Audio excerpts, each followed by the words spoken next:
Good morning, Graham here. We are on the last day of the week when we are thinking about drawing near to God, and today we'll think about doing the word.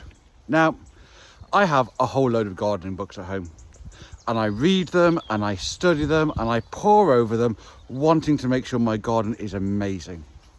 And do you know what? For all my reading, for all my study, for all my leafing through catalogues and going to Notcuts to look at seeds, my garden gets no better.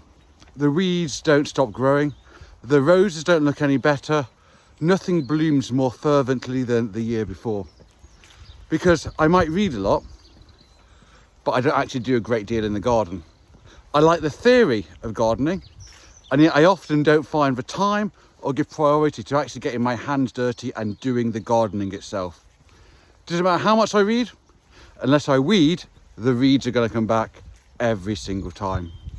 So, we've thought about reflecting on the word, dwelling in the word, nourished on the word. Now we've got the harder thing to do.